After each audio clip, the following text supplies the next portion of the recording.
that is how Macaulay Culkin and I saved Christmas. Hello, everybody. Welcome to another edition of the Differently Wired Show. My name is Max Derrat, as I'm sure you are all well aware. Good to be with you all again.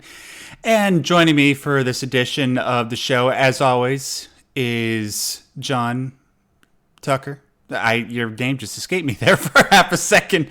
Sorry about that. It's been a long day. John, how you doing? It escapes me too. I'm doing great, thanks.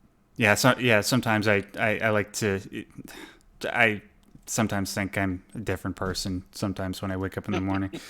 It's you ever have those feelings where you sort of wake up from a dream but your mind is still sort of in the dream? Do you know what I'm talking about? Absolutely. Your mind is still in the dream, yeah. Yeah, it's especially weird when you happen to be flying in your dream and then you get out of bed and then anyways, that's a little bit too much information. Let's just get some of the usual stuff out of the way. But first of all, I just want to see the people that are in the chat right now. Just to give a little bit of... Ooh, yeah, I forgot to say. Alina DeHaller sent in a super chat of $1.99. Thank you so much for that, Alina. You rock. And she says, just because I'm feeling generous, well, your generosity is appreciated. Generousness is a virtue. It's one that everybody should emulate. I'm talking about you people in the chat. Anyways, no pressure.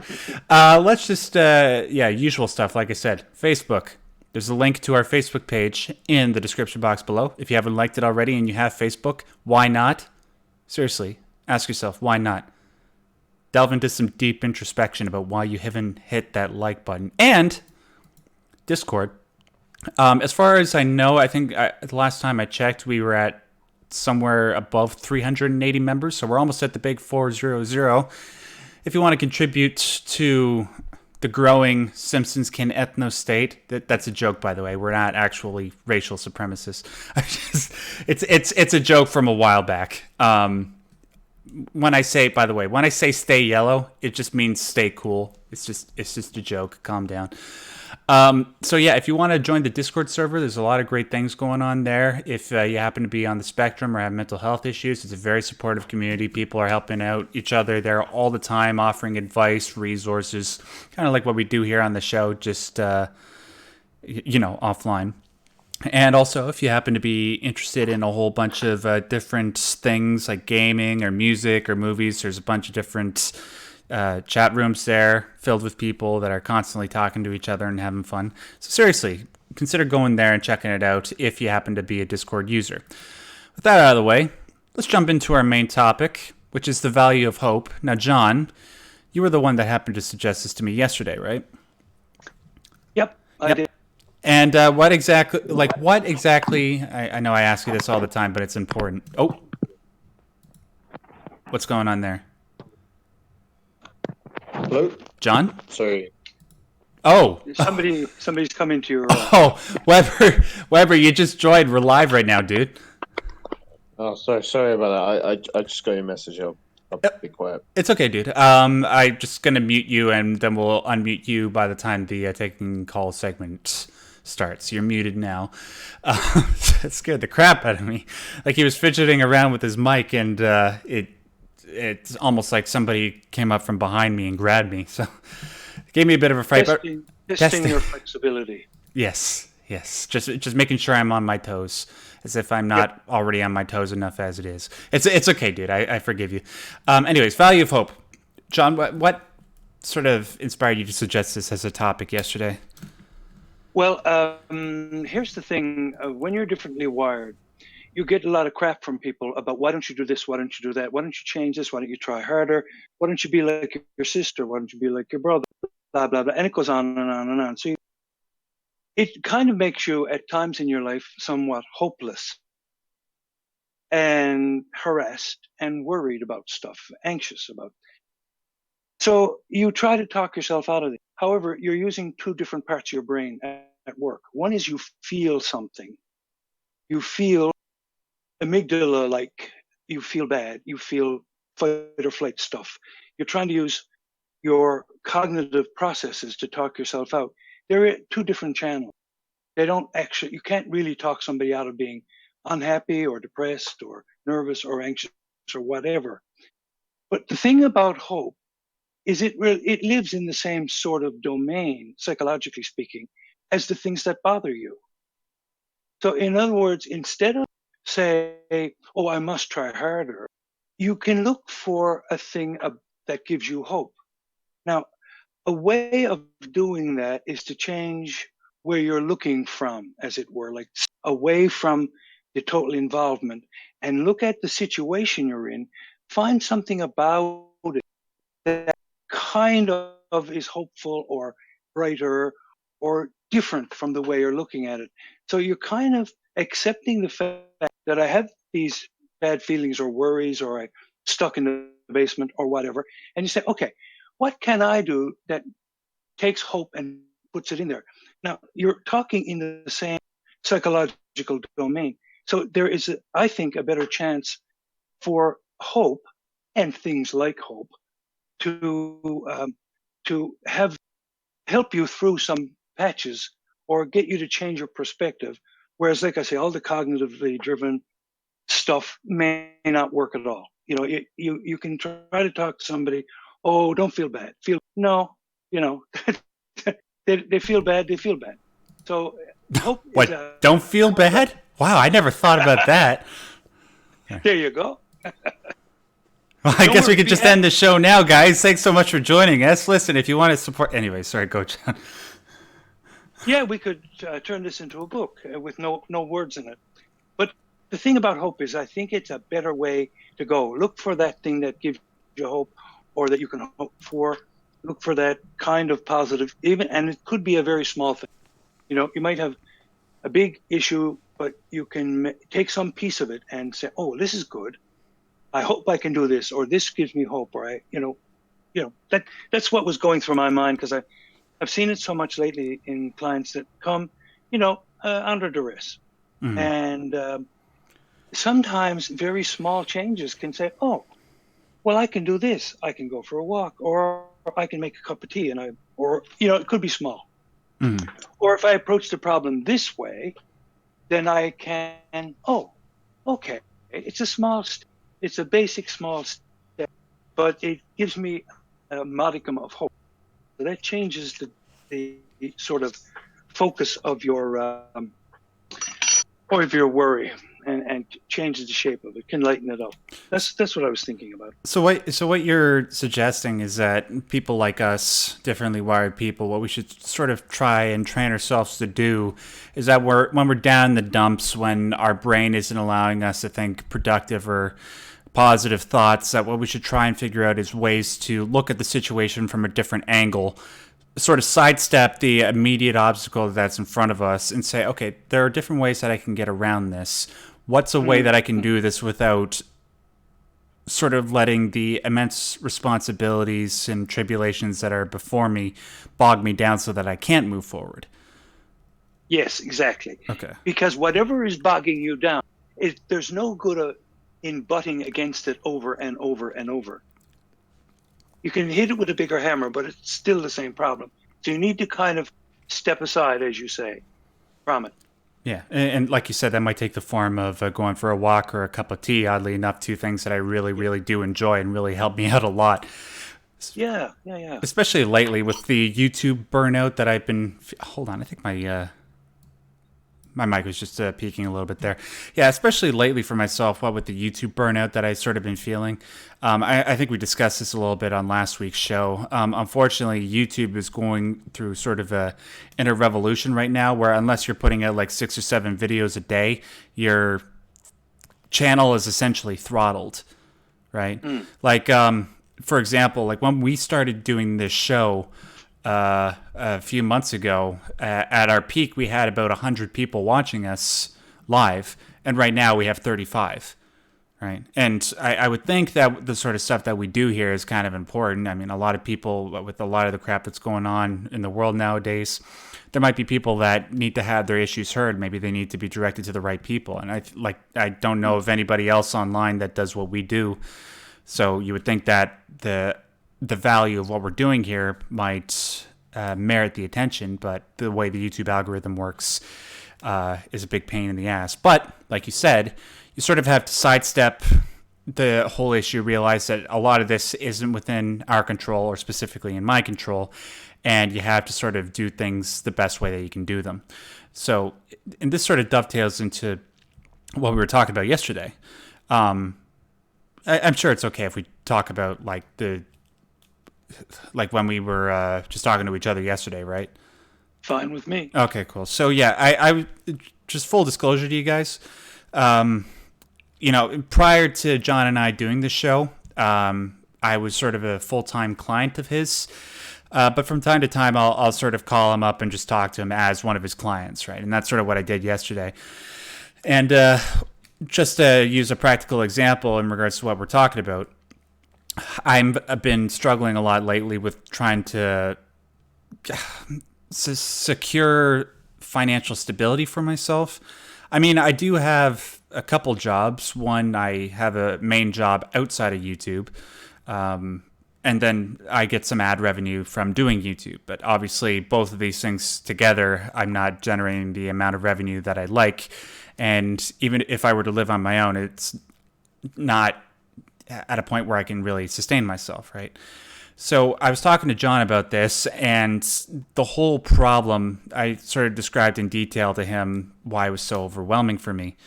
And, before I go on and talk for another 2 minutes, John, do you sort of want to tell people what you told me? No, you can keep talking. Oh, okay, That sounds fine. Okay. Yeah. No All right. problem. So, basically, what you told me is that, look, what you're telling me all makes sense. It seems like you thought through this logically, but you said it's a good thing that I'm not planning on giving up. So, for anybody that might be worried about my attitude towards YouTube based on what I just said, don't worry. I'm not stopping doing YouTube. I have more videos coming out. But there is still a problem there regarding trying to secure full-time employment for myself, making sure it's a job that doesn't completely drive me nuts, as neurotypical jobs tend to do for neuroatypicals like us. And what he suggested to me is something that he suggested to a lot of you in the past, which is pick up a copy of what is it called? What Color is Your Parachute? Yeah, by Richard Bowles. And there's 2 copies of this. There's a main textbook and a workbook that you can pick up from like any bookstore chain nearby. I got it from Chapters, which is the main bookstore chain here in Canada. And I actually have it sitting right beside me. I'm going to do it over the next week, and then I'll report back to you guys next Wednesday. Discuss the results, see what happens. And by doing that, it's sort of like accepting the difficult circumstances of my situation and accepting the things that I can do in the moment that will advance me forward without letting all the other things sort of overwhelm me and just leave me inert, So I'd recommend the same thing to a lot of you. Now, obviously, there's a lot of different circumstances where some people might not be feeling particularly hopeful. I know it's especially difficult for people that are differently wired. So often we find ourselves in states of mental fragility and craziness, and we just use all of our physical and cognitive energy to make sure that we just don't completely lose our minds. But like John suggested, we got to figure out ways to sort of sidestep the scenarios that are bogging us down and figure out ways to go around them. And my example is, sorry, I just got a text message that distracted me. My example is to just do what I can. And that's something that we have to continuously tell ourselves. It's a lot easier said than done, but it works. It is, but the thing about that process, Max, is that you are taking small steps, and built into that little program, you unravel a whole pile of questions. It's written by a guy with a great sense of humor and a lot of hope and love for humanity. So it's a happy place to visit, and you pick apart those issues that are good and strong and that work for you. So it's a way of sidestepping, but it's also a way of giving yourself. Now I can move. I have a process. Sorry, John, you sort of cut out there for the last 10 seconds there. Can you please just repeat what you said? Oh my God, you want me to remember all that for 10 seconds? Holy cow. I can. No, what I mean is the book, it gives you a process and it gives you hope because there are steps you can take within your control.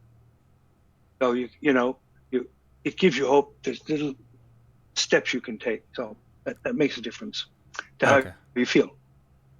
Right. Okay. Yeah, I thought that's what you said. Sorry, Discord's sort of acting up for whatever reason.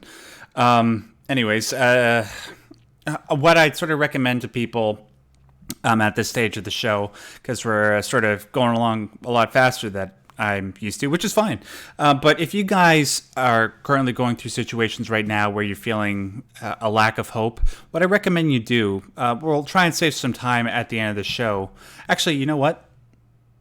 I'm jumping ahead of myself. Let me just bring up the mailbag thing right here. So, I'll say what I was about to say in just a second, but before I do, I'm just going to announce the fact that we're going into the next segment of the show, which I'm sure you're all very familiar with, is the mailbag segment.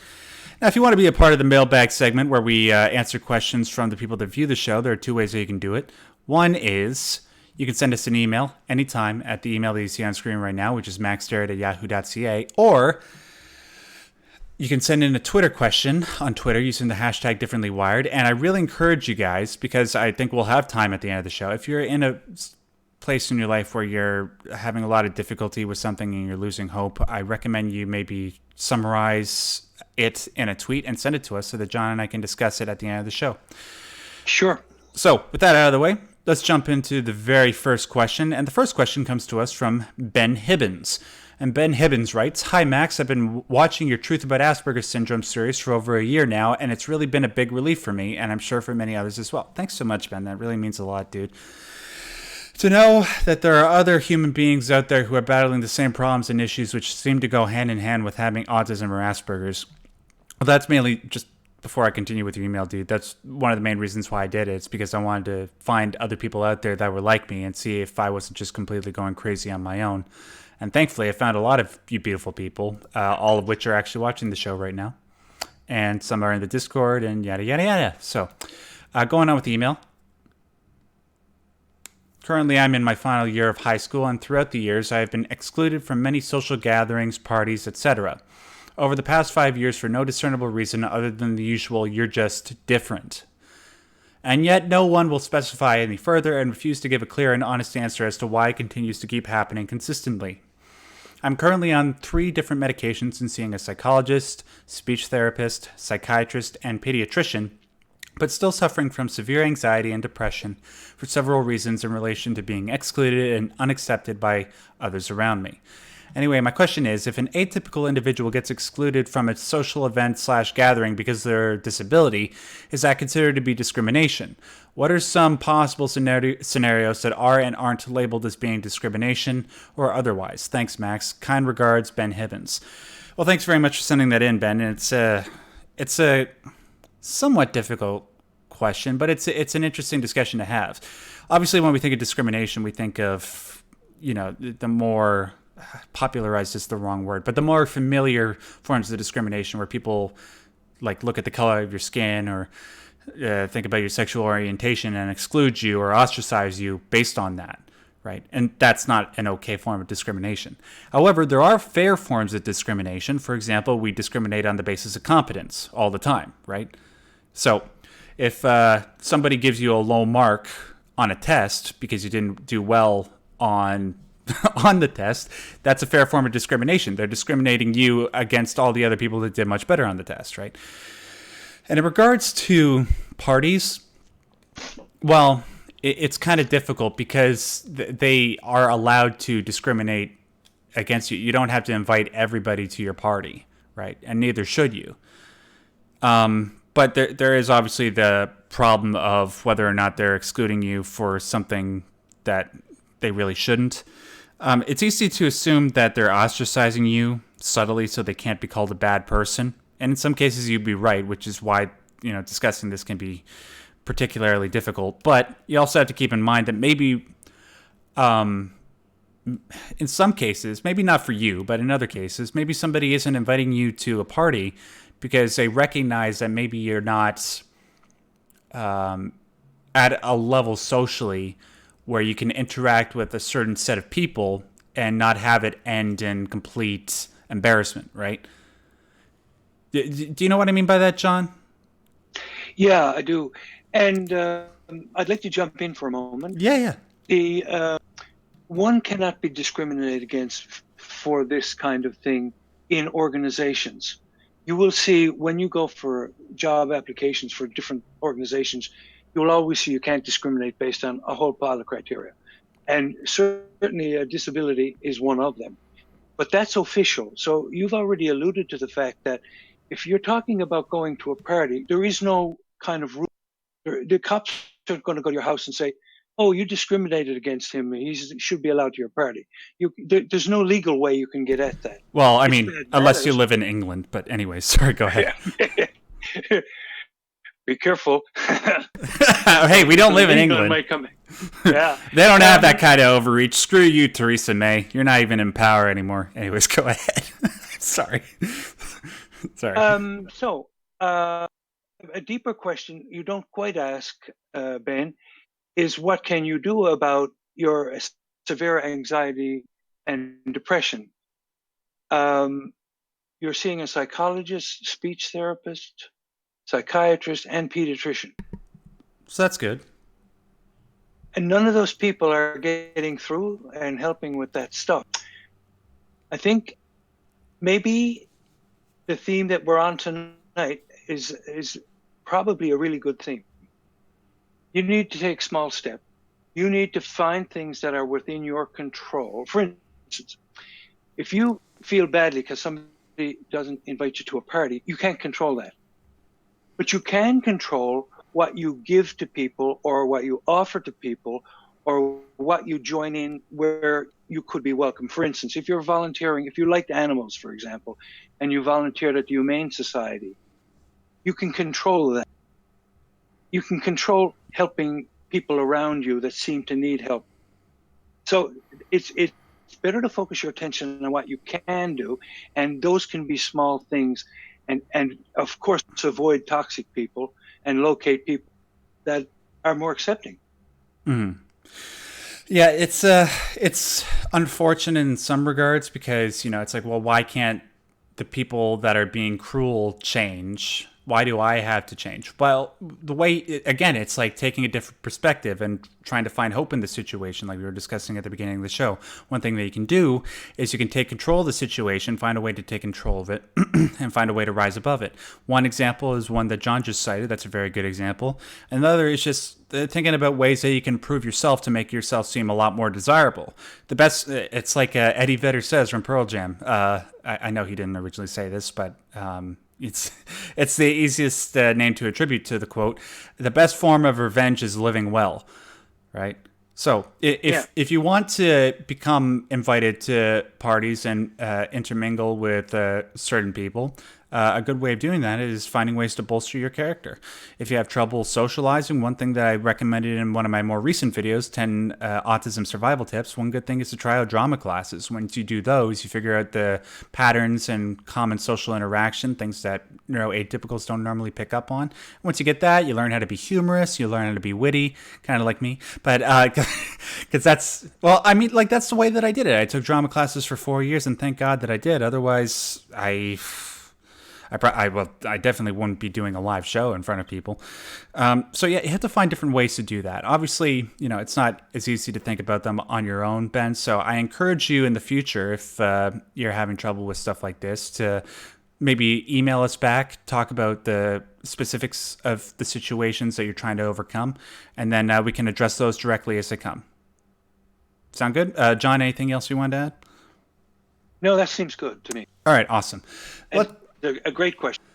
Yeah, it's a fantastic question, Ben. And it's a fascinating discussion, whether certain types of discrimination are fair. Let's move on to the next question. This one comes to us from, this guy wins name of the day, 64-bit Ninja. What do you mean by 64-bit? Are we talking like Shinobi? Tenshu? Anyways.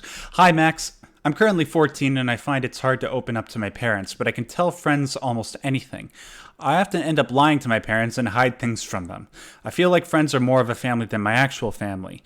They, the parents, treat me right and everything, but I just can't seem to open up to them. Thank you for choosing my email, I don't know. Well, thank you for sending in your thing, your email, 64bitninja. John can speak to this a whole lot. Okay. Yeah. I find it's Very common. kind of common and natural for people to not tell everything to their parents and to cover up. Because what happens when you're differently wired, and even when you're not differently wired, there is a tendency for you to say things that please people. So you kind of figure out what your parents want to hear is good news. You got your homework done. You passed all your exams. You cleaned out the cupboard. You made your bed. They want to hear good stuff. So you get used to having that kind of message. So you tend to slide into lies because you didn't make your bed. You didn't get your homework done. And you were playing video games till 4 a.m. So you say, no, I went to bed, or I did this. So that tends to be kind of natural. With your friends, you don't have to please them that same way. So to me, this is natural and normal. And I believe lots and lots of folks at that age tend to just find it easier to talk to friends than folks that they have a formal relationship like parents. Yeah, like because parents, they have that disciplinary authority over you, whereas your parents don't. You can open up to your friends about anything, and more likely or not, they won't judge you, and they won't feel the need to try and fix everything like parents so often do. And that's fine. But sometimes you just want your parents to listen. You don't necessarily need them to do everything, and it's more understandable. I'm speaking from my own experience because I used to lie to my parents all the time. Now I do my damnedest to tell them the truth about everything.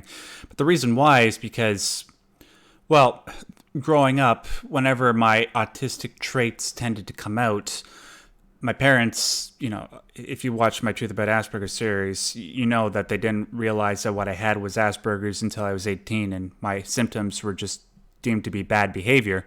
They realize that's not the case now. But prior to that, whenever something goes wrong, things go very wrong. And if you tell your parents about what's going on, and when I've told my parents about the problems that I've had, they'd tend to relegate it to, or define it as lack of character on my part. And then I just end up doing what John said, which is not telling them anything, just saying, like, if they ask me if I did my homework, I just say yes. Did I pass all my exams? Yes. And when I come home from school, they're like, how was your day? And I'd say good, even if it wasn't, just because I didn't want enough to deal with thinking about it or explaining it, because doing so would be a lot more painful than not explaining it. I actually had a client tell me once, he was so tired of answering questions of his parents and listening to their lectures about how he should do better. He said, I would rather they hit me in the face with their fist than have to go through all this talk. Yes. It just was too much work. And it was too distressing to go through all this talk. So the parents have all those duties, responsibilities of care. So they quite naturally, if you say you're 14, you're going to grab a skateboard and try it out. Your friends say, cool, great. Your parents say, oh my God, oh no, don't hurt yourself, right? The whole different view of things. Mm. God, it's such a perverse way of putting it, but it's so true. I really wish I would have been punched in the face, because at least then, even though it hurts, it happens within a second, and then the pain goes away after a few minutes. Yeah.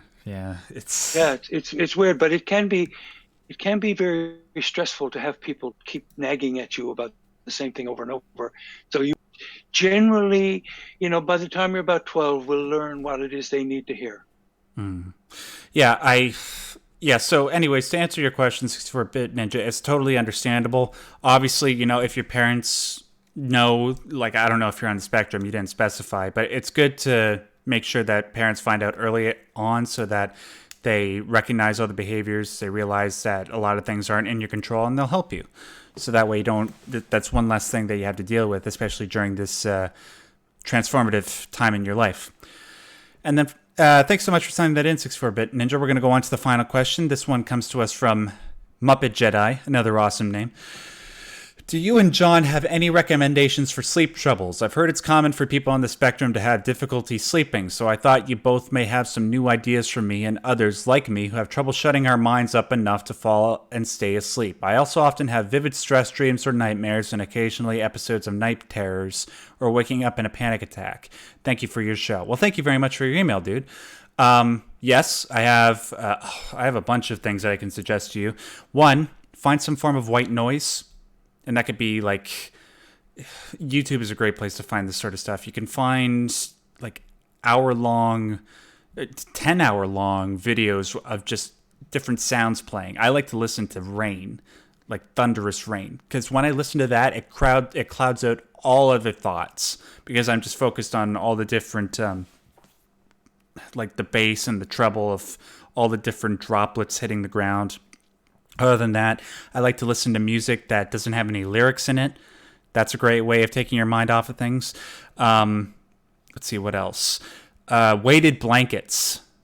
Those really help for people that are on the spectrum, especially because when you're lying in bed when you're lying in bed at night, because people that are neuroatypical, we tend to be a lot more sensitive to our environment, whether it's sound or touch or whatever, anything that affects the five senses. When you're lying in bed and, the way the sheets and the comforter presses against your skin, it causes you to itch all over and it takes hours for you to fall asleep. When you have a weighted blanket, it presses down on you a whole lot firmer and it makes you feel a lot more secure and you fall asleep a lot faster. And finally, I'll let John jump in with this in just a second, but one thing that I use very often is melatonin. Melatonin is a sleep aid. You can get it over the counter at any drugstore. It's totally safe. I take 1 or 2 tablets a night, depending on whether or not I have something going on the next day. That helps me out a lot. I've been taking it for years without any problems. John, anything you want to suggest? A couple of other things. We've noticed that people are distracted by screens and the blue light fools up their sleeping time. So if you try to go from a screen to bed, that kind of screws up your sleep. True. So it's better to read or do something different before you go to sleep. It's also good to get a sleep routine going. I've discovered we've had more luck with people sticking to a time of getting up than a time of going to sleep. That's weird, I know. You would think it's the other way around.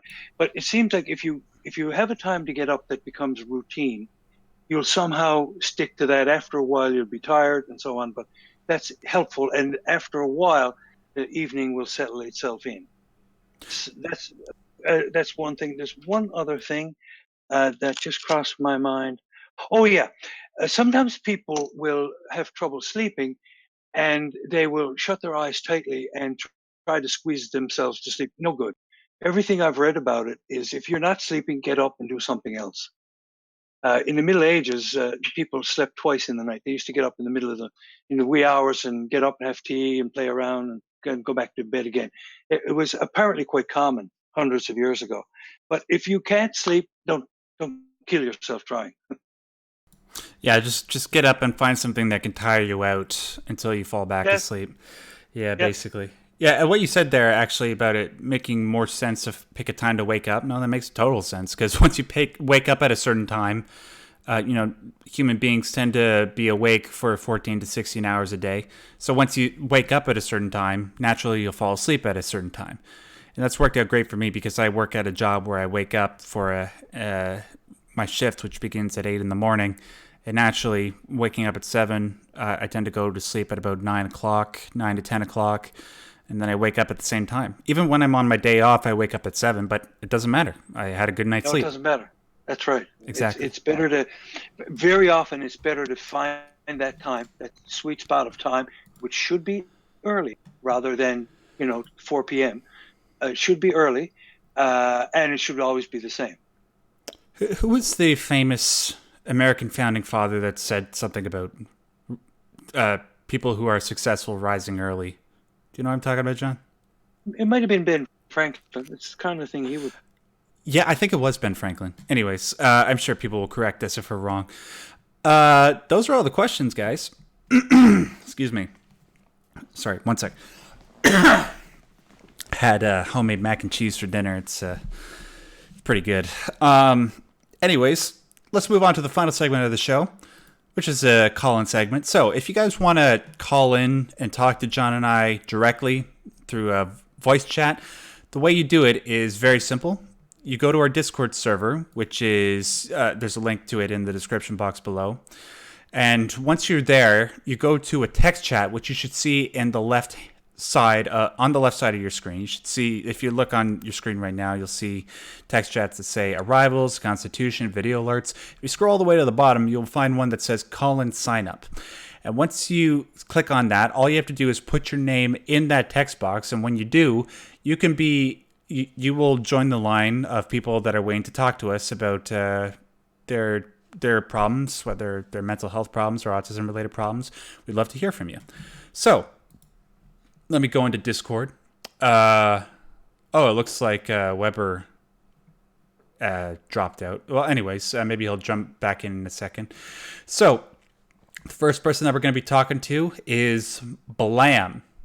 Is that how you want us to refer to you as, Blam? You're unmuted now. Yeah, that's fine. All right. How's it going, dude? Good. How are you guys? Pretty good. I'm just choking on nothing for whatever reason. Excuse me. I'm not dying, I promise. How's it go? So what do you want to talk about, Blam? Well, so a little bit of background. So I'm 22 in university. I still live at home with my parents. Okay. But the big idea is that I'm trying to go independent. But my financial situation does not support that. So while I'm here, I find that I have a lot of issues related to issues that other people are having as well.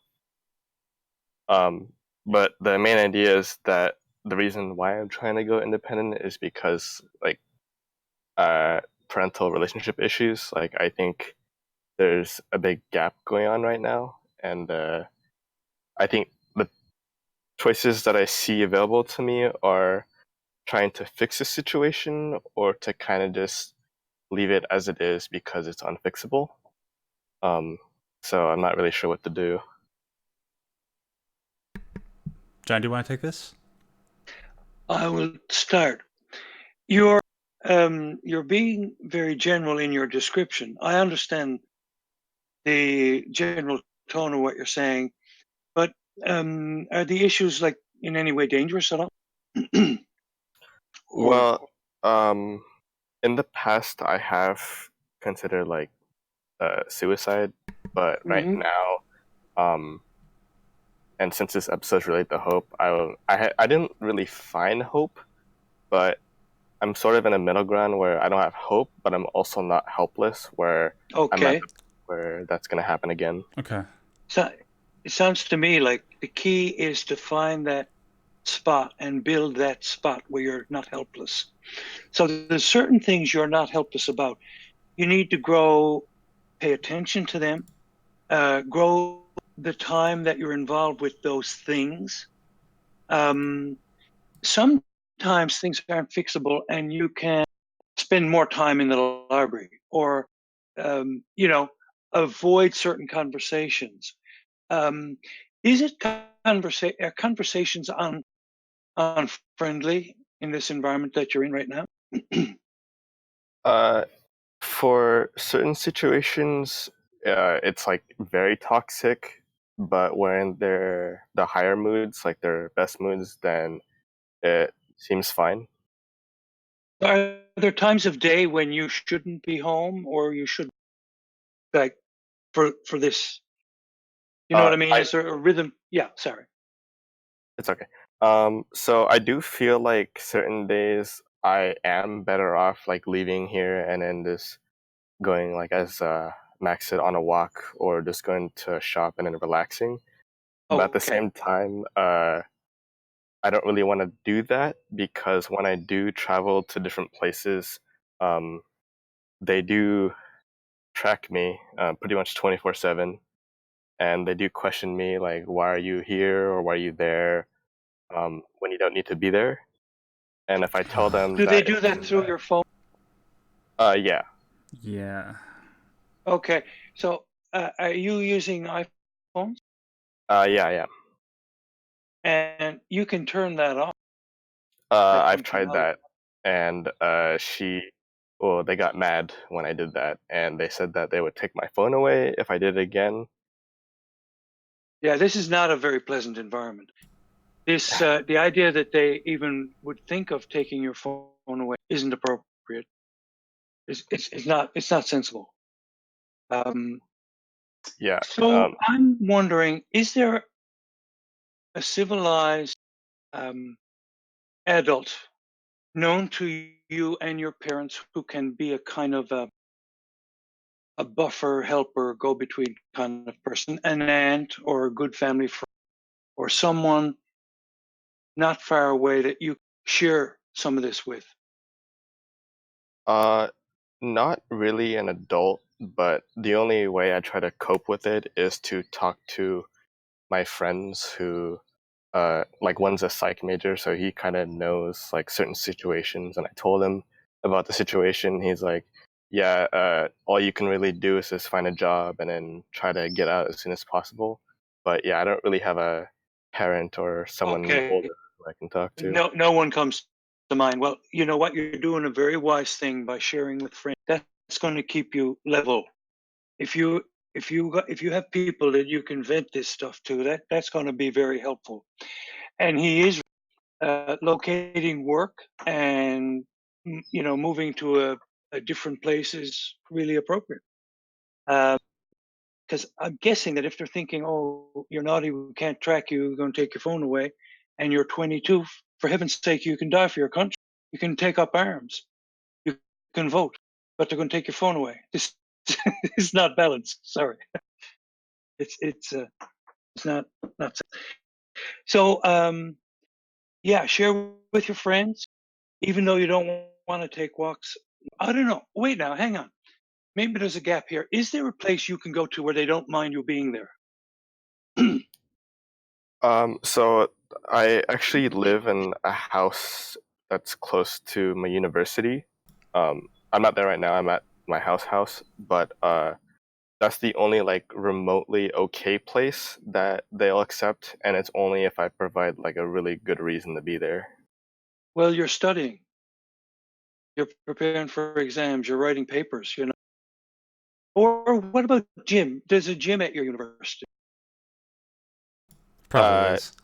yeah, I said that, and then they said that it's just not good enough because you only spend like a few hours there during the day, so you might as well just be at home like doing nothing, I guess. Oh man. This is really, really constraining. And wow. Yeah, it's dude. I've been in your place too. This used to happen to me where my parents would track me through my phone. They didn't trust me. Um, I wonder, like looking back on it, if it had something to do with the fact that at one point I was suicidal and my parents didn't trust me. Like, what's their rationale for wanting you at home all the time where they can keep an eye on you? Like, do you know? Uh, yeah, actually, so the whole thing is pretty much my performance in school. It's pretty bad. Okay. And so this quarter, I'm actually not in school because I dropped because after my midterm grades came out, I was like, it's probably better if I just drop now and then try to come back later. Mm-hmm. Hmm. But yeah, it's pretty much just like school performance. But I also feel like my performance is also kind of caused by them. I I don't know think if it that's fair is. though. No, I think that's fair Yeah. because what you're in a very tense, strained environment, and that's going to make you nervous everywhere. It's going to affect absolutely your performance. If you watch superstars of sports when they're shooting the basketball or the puck or whatever, they're relaxed and calm. They're not all tense, looking over their shoulder, waiting for someone to yell at them. They're they're in the moment. You can't actually give yourself to activity and be comfortable because of this stress and strain you're put under. So, how hard is it for you? How hard is it for you to get a job? Um, I haven't applied anywhere, but I do plan to apply like very soon, like maybe within the next week. Preferably Yeah, somewhere closer to the university, so I have an excuse to stay at the house over there rather than stay here. Yeah, definitely. It seems like that will give you some peace and some space and some cash. Yeah. Would it be sensible to recommend, John, that as a way of trying to get his parents off his back and to not have him be tracked through his phone all the time, is just to find a way to sort of to focus on trying to make sure that the grades come up a little bit, like as a sort of peace offering, I suppose, for lack of a better term. Like, is that the main thing you should be focusing on?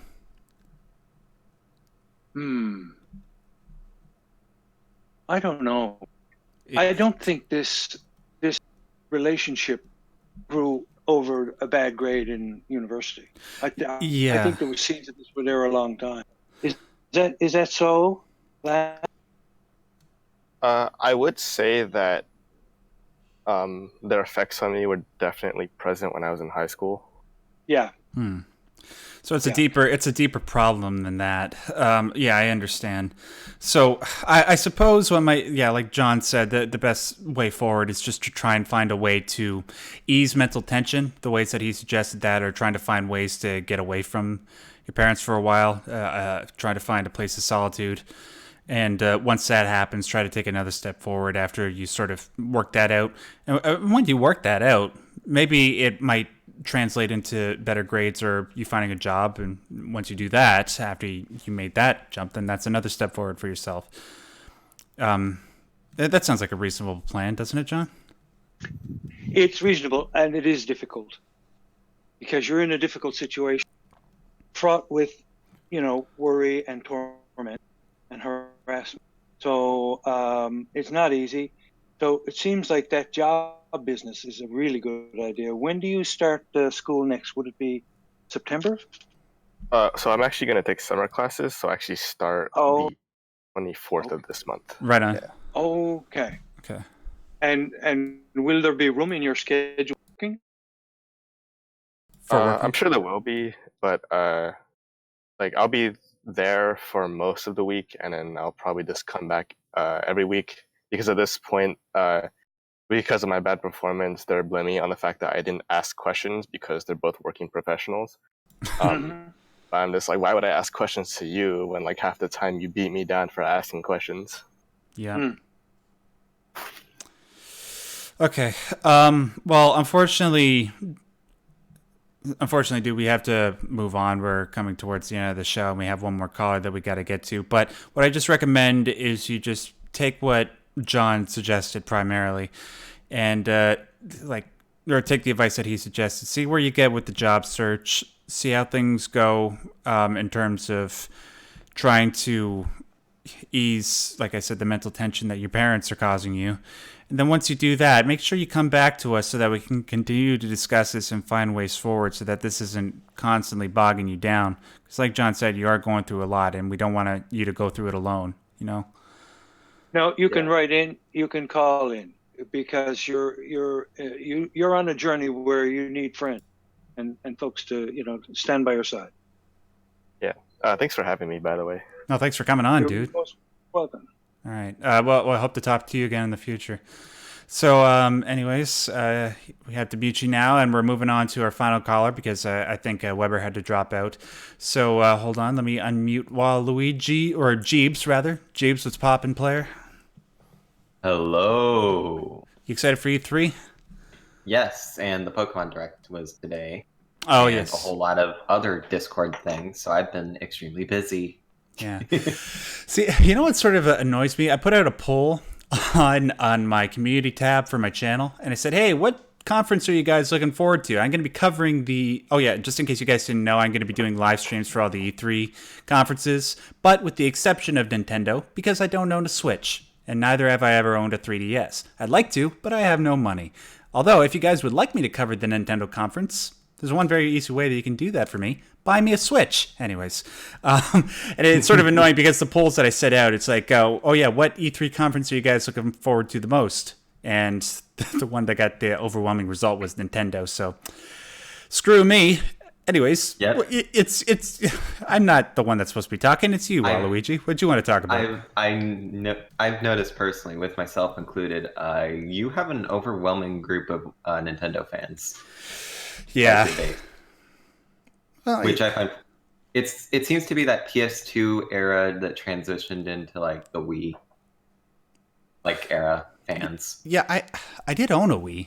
I just never bought many games for it, and I never got a Wii U. Never got the Switch. It's too bad because poor Johnny doesn't know what we're talking about. Just indulge us for a second, John.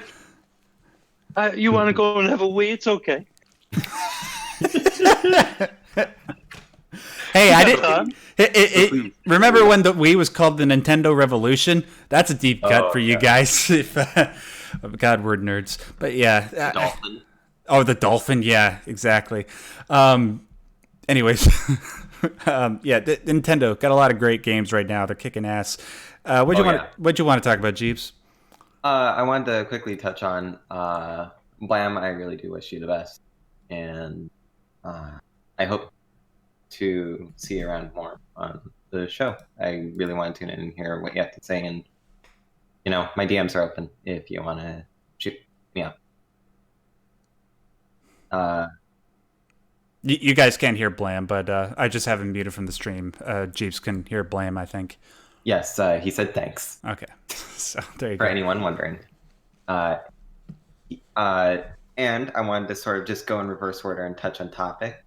Sure. On hope, I want to touch on hope and sleep. Sleep is extremely hard for me, personally. And yes, weighted blankets, they're amazing. Mm. If you have a lot of trouble, I recommend them. I personally, and what I found that works for me is I need to be cold, or I just don't. Like, I need to be decently cold. I have light sheets, so I can be cold. Dude, I totally agree with you. It helps me relax. It helps numb me a little for sleep, and it helps let me calm down, and I can focus on not focusing and just sort of go to sleep easier. And I will say my experience with melatonin, I want to get into this. I do recommend it for people, but do not rely on it. Your body can get messed up from it, especially at a younger age. Yes. If you rely on it too much, make sure to use it in moderation, like all things. Yeah, of course. I didn't specify that. I just thought it was implied, but yeah, that's important to point out. Mm-hmm. I messed up on that, and it affected me negatively. Yeah. It's tempting because, especially at difficult times in your life, and there's a train going on in the background. Yeah. Sorry. That can't. Well, no, it's no problem. That can't help when you're trying to go to sleep. Jesus. I actually like it. It helps. Really? Oh, okay. Well, more power to you. I like background noise. Speaking, this translates well. I like plenty of background noise. I like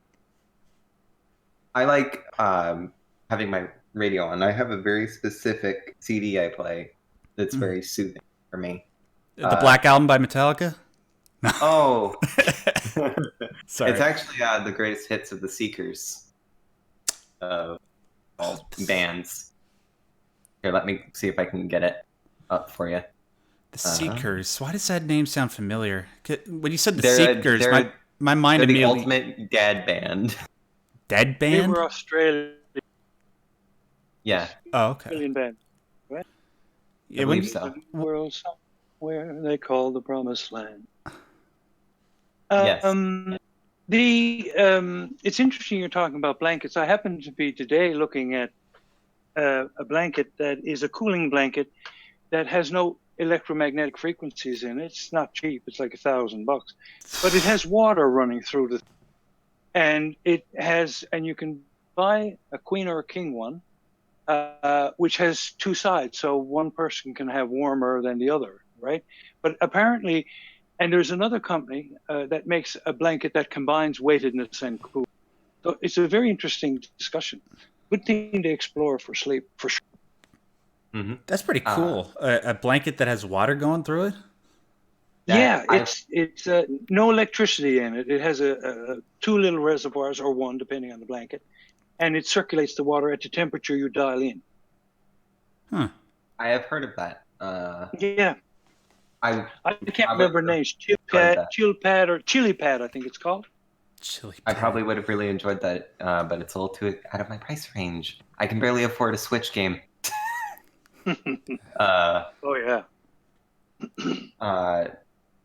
But just sort of ending my thoughts off. Basically, if I wanted to recommend a thought process for anyone trying to get to sleep, I would recommend figure out what you like. Try and optimize that before you rely on melatonin. If you just can't and you need to, on occasion, do that. Personally, I have a bit of the Hall of Alcohol. If I need it, that works like melatonin for me. I get really sleepy, but that's dependent on person to person. That's my last resort. Yeah, everybody's physiology is different. You got to try a bunch of different things. So yeah, I totally understand. And now I wanted to just sort of move on to hope. Oh, When please I do. first came on, I talked about how I couldn't whistle and how I really, really, really wanted to. And there was hope for that. You know, there was self-belief, and my muscles just wouldn't cooperate for the longest time all my life. But I sat down for a few solid weeks, and I've been practicing on occasion ever since then. And I'm going to sit back so I don't peek the mic. Ooh, okay. Ugh, sorry, I need to drink water. Take your time, dude. My lips are dry as garbage.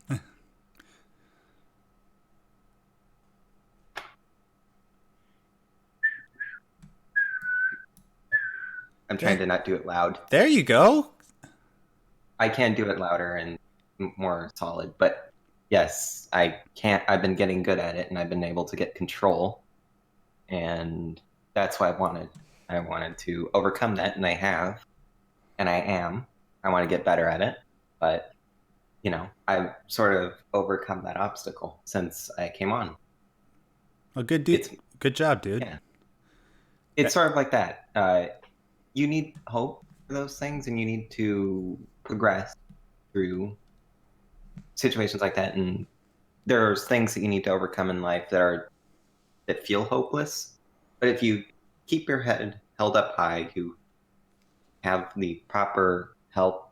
Sometimes really goes a long way as well. You know, a moral or emotional support that helps. And hope is something that really helps in my experience. Being positive. I am an optimist personally, and that is hope. Just help. It's dumb, but that's seriously it. Hope helps. No, it's not dumb, dude. Obviously, it's helped you. It's dumb answer, but smart advice. Yes. And I'm really proud of you for learning how to whistle. And by this time next week, I expect you to be able to whistle the entire whistling segment from Patience by Guns N' Roses. And do it on the show. No. Come on. I'll play guitar. I'll do all the singing parts. You just do the... Okay. No, you don't want to hear me. You guys don't want to hear me do Axl Rose. Or maybe you do. Depends on how much you pay me. Maybe we don't. Yeah, but maybe, yeah, unless it's like a really generous donation. Yeah. Pays $100 in stream. Yeah, you better start doing your Axl Rose impression, Max. I can hit those notes. Come on. Believe in me, guys. All right. Anyways, we're come to the end of the show, but I just want to thank Jeeves for coming on and sharing all that with us. It was great to be on. I hope to be on again. Yeah, please do. Thank you. You're always a great guest, dude. Right, and here's to E3 next week. So, yeah. E3. I'm excited for Cyberpunk 2077. Before we let you go, what are you most excited for? The Nintendo Direct. I was one of the people who voted for that in that little community poll, I believe. And I would just like to say that there's some leaks going around that I don't want to say, so I don't spoil people. But they're true. Smash. Something very, very important with Smash is happening. Oh, is Waluigi finally being included? I wish. Yeah. But there's gonna be. But expect the internet to implode if those leaks are real, which I think they are. So the internet's gonna implode. So look forward to that, everyone. We'll find out on Tuesday. Anyways, dude, thank you so much for coming on. Thanks for having me. Anytime, dude. We're going to close out the show right now, but before we do, I just want to give out a shout out to Christopher Sun, who sends in a very generous super chat, $20. Thank you so much for that, dude. That's crazy. We really appreciate it. He says, "Here, Max, have some coins. Love the show. It really helps me with what ails me." Well, John and I are very, very pleased to hear that, dude. We're glad that our efforts are paying off in some respect. It's good to hear from you guys all the time. Unfortunately, we've come to the end of the show. So I don't think that any questions came in, so it's no problem. We're not keeping anybody out. But before we tune out, I just want to remind you guys of a couple things before we end the show. There's a couple things that I'd like you guys to do. First of all, just want to remind you, if you want to be a part of the mailbag segment, all you have to do is send in your questions at any time to the email you see on screen right now, maxderrat@yahoo.ca. Also, before we conclude, I see there's 44 of you still watching. I know some of you haven't liked this stream yet because last time I checked, there were only 21 likes. Hey, what are you doing? Just do it. Just do it. Just get like Nike or Shia LaBeouf, depending on your preference, and just do it. Just hit the like button. You know why? It's because every time you hit the like button, it tells the YouTube algorithm that our content is worth watching, and it passes it around to a whole bunch of more people that probably really need to see it, especially people that are struggling with their issues. So just do that. And a couple other things. If you really, really want to help the show, there are a couple ways that you can do it. One way is financially. If you want to donate to us, you can click on the PayPal link in the description box below. Or if you another way you can do it on future shows is just by sending in a super chat, like Alina DeHaller did and Christopherson did. Every dollar they donate towards the show goes back towards the show and helping us achieve our ultimate goal of world domination. We're semi kidding about that, but also I understand that everybody. Sorry, yeah, semi. Emphasis on the word semi. But also, I understand that everybody has financial means. So the most important thing that you guys can really do to help us out is just share the videos on this channel, whether it's Differently Wired show videos or the Truth About Asperger's Syndrome videos, or hell, if you happen to be into gaming or movies, just share those videos around. And just by sharing those videos around, people might be inclined to look at the channel. And if they have issues related to autism or mental health, they'll end up clicking on one of these videos and we might be able to help them. So please, just sharing of any sort on your social media, on your Facebook pages, on your Twitter, it really helps us out a lot. I want to thank John. As always, thank you, John, for Thank you. being a part of the show and doing all the work where I usually just crack jokes at the back of the room, the obvious ones. Anyways, that'll do it for us, ladies and gentlemen. Thank you so much for joining us. And until next Wednesday when we do this again, stay yellow.